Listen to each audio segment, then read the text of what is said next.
All leaders are at least a little concerned with how I gain respect. It's natural when you start, your experience level is low and you want people to respect you, but how exactly do you do that? A lot of leaders, when they start out, they gravitate towards really routine and low impact taskings or situations to focus on. But ask yourself, the people that you've seen do that, do they ever really gain your respect? I think the answer is no. What kind of situations do leaders need to involve themselves in to earn respect? And what we'll talk about in this video, we'll see that it's really never earned in those calm, easygoing moments. It's more of when there's high stakes or emergency situations. Some leaders get involved and some hide. This isn't about being more of an expert in a technical area than your people. That's not what we're talking about when we say lead them through it. It's just a matter of being willing to step in there and be shoulder to shoulder and lead them through the crisis. What are some of these symptoms where leaders may not be earning respect? Given the choice, they gravitate to the low-risk, largely internal work that needs to be done. When trouble strikes, they're not around. The team feels alone when they got to get on with an angry customer or there's a lot of dollars at risk. Or a big one when people are arguing, not getting along on the team. Real leaders are going to get involved in that. Others are going to flee and let it kind of play out. And then you've got the leaders that are always talking about how things should be. Anytime you use the word should, you got to use it very sparingly, because the bottom line is you're not going to follow a leader that's in the background all the time. And real respect and really real authority is earned by being in tough situations with your people. If we look at this in a philosophical way or a philosophical approach, if you go back to Aristotle, he's really the first one to take a look at what do we know and how do we know it? Phronesis, which is where you want to be. This is the practical wisdom, and it's often gained it is gained in real situations and oftentimes chaotic. The difference between somebody who kind of has their nose in the playbook on what should be happening, and then there's the one who's involved, reacting to real circumstances that are evolving and leading and making decisions and getting through it. And the first step is being willing to step in there with your people. So a real leader that is on their way to being a respected member of the team is looking for those situations, not the opposite, or looking for them to get involved, not to avoid. Think about it. Which situation are you going to learn real judgment? It's the one with the constantly evolving and high-stakes situation. So you've been there. You're not going to follow the leader that just knows how things should happen intellectually. You want somebody that's going to be there with you when the bullets start flying. If we look at it from a psychological angle, you have social exchange theory, which tells us that real respect and trust is earned with the give and take, back and forth, two-way exchange during difficult situations. You can't just have a team member in a situation and the leader on the outside. Both have to be in the situation together, working together to get through it. And this is something that I think the Marine Corps really exemplifies. And the reason that anybody who's been a Marine is always a Marine is because they've been through such hardships together, if nothing else, in training.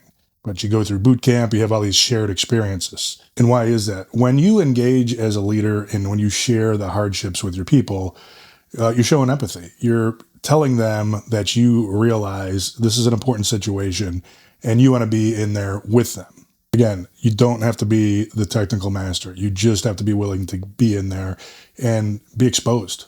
And what does the opposite say? If you're not willing to do that, what does that say about your appreciation of the situations that your people deal with?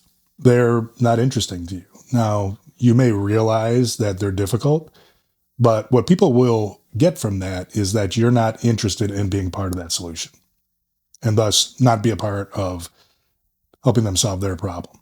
So again, stepping into the line of fire with your people earns respect. Staying back and asking what happened, it's not going to do it. Let's take a systems thinking approach to here. Goldratt's rules of flow or theory of constraints. There's a lot to it, but let's just think of this. The amount of output is directly related to the bottleneck of the system.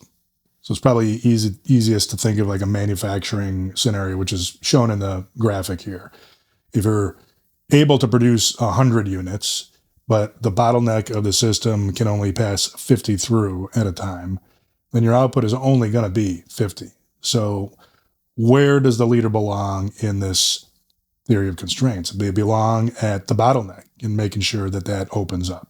And on the graphic, there's an area that seems to be flowing very smoothly. So this can be equated with the internal low-risk tasks that are going on in your team and your organization. That's not where the leader needs to be. From the infographic, you can see the leader needs to be at the bottleneck and making sure that gets fixed and opened up. Why would somebody look at a leader, focusing on the part that's working properly? It's not going to happen. So think of Goldratt here in terms of that bottleneck. And no matter what it is in your team, what is preventing them from being their best self, contributing fully, producing more, feeling better about what they're doing? Whatever that is, that's where you need to be. And again, you want to keep in mind that you don't go to that point and do people's jobs for them. You may help them through it. You might have the experience to do that. But really, you're showing them that you are taking your title and authority, the tools in your tool belt, you're bringing those to the problem they're trying to solve. It's a targeted intervention, and you're not doing it just to make people feel good. Ultimately, you're trying to make the problem go away, and that will make people feel good.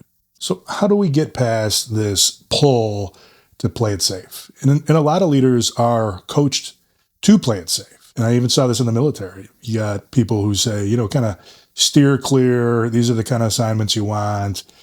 Low risk. The Marines is pretty good about that, but it did happen at times. But consider what the German sociologist Max Weber tells us, and that is your positional authority, or your title and the authority that comes with it, that only gives you a very basic level of compliance or respect. Certain things will need to happen. And actually, the military is like this. People think that the military, people just do whatever a leader says if there's a higher rank, and it's not like that.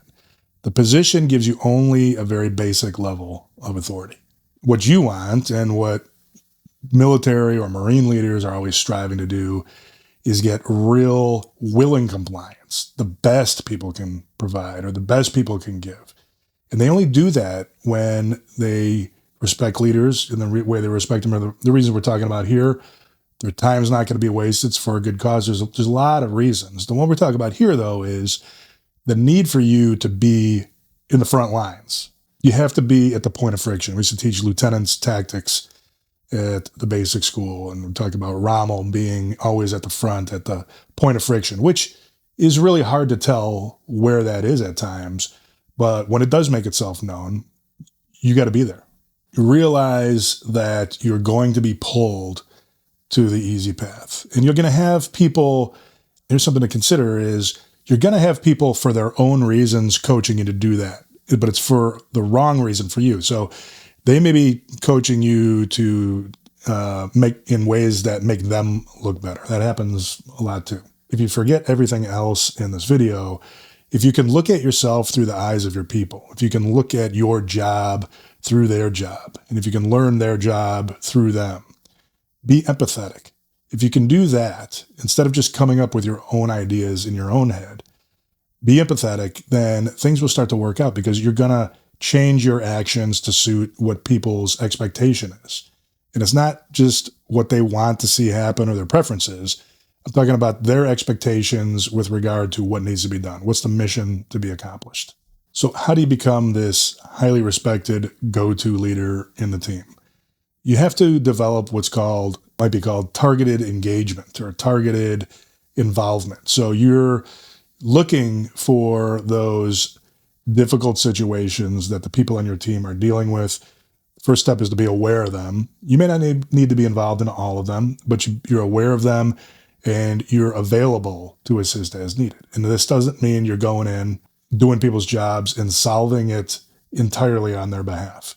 They have to keep the responsibility. They have to learn themselves, but that shouldn't prevent you from being there. Who handles the minor or the routine things that are going on with the team? That's still your responsibility as the leader, right?